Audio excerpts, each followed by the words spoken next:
Hello students, previous video में हमने chapter 4 page number 22 तक रीड कर लिया था। Now page number 23। Let's start read. Ears of different animals, विभिन्न जानवरों के कान। Animals such as dog, cat, goat, horses and rabbits have external ears that we can see. Dog, cat, goat, horse और खरगोश, rabbit जैसे विभिन्न जानवरों के कानों में बाहरी कान होते हैं। उन जानवरों के एक्सटर्नल बाहरी कान होते हैं जिन्हें हम देख सकते हैं। जिराफ है elephant, giraffe, hare and rabbits have long ears. हाथी, जिराफ और खरगोश के कान लंबे होते हैं। Large ears help animal to pick up sounds from different direction. बड़े कान जानवरों को विभिन्न दिशाओं से आवाज निकालने में मदद करते हैं। An elephant uses its thin large ears to fan itself. एक हाथी अपने पतले बड़े कानों का इस्तेमाल खुद करने के लिए करता है। As the elephant moves, it flaps its ears to let heat from its body escape into the surrounding air.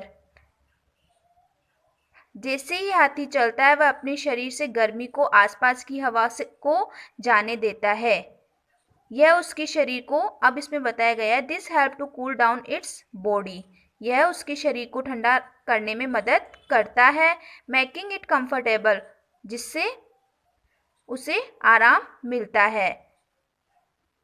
Next है animals such as lion, tiger, goat and sheep have short ear. इन जानवरों के जो भी ये lion, tigers, goat and sheep के कान छोटे होते हैं। Birds ears look like holes which we can find on both sides of the head. एक पक्षी के कान के छेद की तरह दिखते हैं। एक पक्षी के जो कान होते हैं वो छेद की तरह दिखते हैं, जिसे हम सिर के दोनों तरफ से देख सकते हैं, उन्हें पा सकते हैं। The ears are covered with feathers, और उनके कान पंख से ढके होते हैं। Snake can not hear very well through their ears. सांप अपने कानों के माध्यम से बहुत अच्छी तरह से नहीं सुन सकते हैं। So we say they have a weak sense of hearing, इसलिए हम कह सकते हैं कि उनके पास सुनने की कमजोर भावना है। दे अंडरस्टैंड एनी साउंड और movement by picking up vibration from the ground through their skin. वे अपनी त्वचा के माध्यम से जमीन से कंपन उठाकर किसी की ध्वनि या आंदोलन को समझते हैं। Fish also have internal ears, मछली के आंतरिक कान भी होते हैं। But they use their bodies to feel any movement, और लेकिन उनके आंतरिक कान होते हैं, लेकिन वे किसी भी हलचल को महसूस करने के लिए अपने शरीर का उपयोग करते हैं। Now come to page number 24।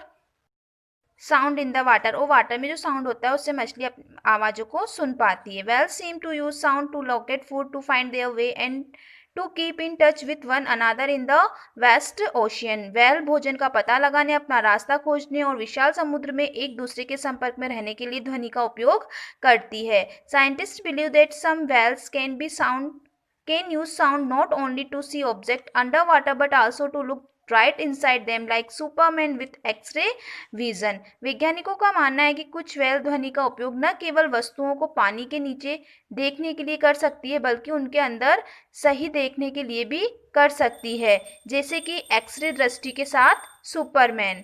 Bats have a very good sense of hearing।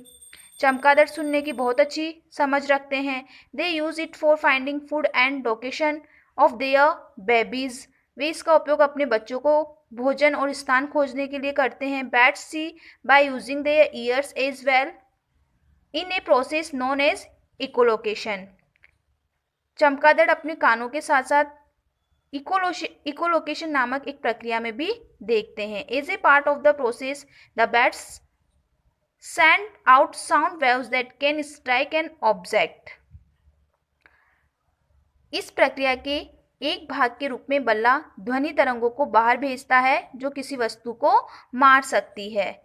N echo returns to the bats large ears and hits its eardrums. एक प्रतिध्वनि बल्ले के बड़े कानों में लौटती है और इसके कर्ण को टकराती है। The bats not only hears the echo but also is able to tell how far away the object is and in what direction. चमगादड़ न केवल गूंज सकता है, बल्कि यह भी पता लगाने में सक्षम है कि वस्तु कितनी दूर है और किस दिशा में है। तो चमगादड़ का इससे चीज़ों का पता लगा सकते हैं। So bats can locate things, इसका पता लगा सकते हैं। Though their eyesight is externally poor, हालांकि उनकी जो दृष्टि होती है देखने की वो बहुत खराब है, बहुत पुअर है। Most of the insects do not have ears, अधिकतर कीड़ों के कान नहीं होते हैं। A few insects such as grasshopper, cricket and some moths have inner ears, कुछ कीड़े होते हैं, इंसेक्ट्स होते हैं जैसे घास काटने वाले, क्रिकेट खेलने वाले और कुछ पतंगों के भीतरी कान होते हैं। इसमें कुछ बताया गया है जैसे some animals can move the ears, can you name a few, तो इसमें होगा कैट, डॉग एंड हॉर्स।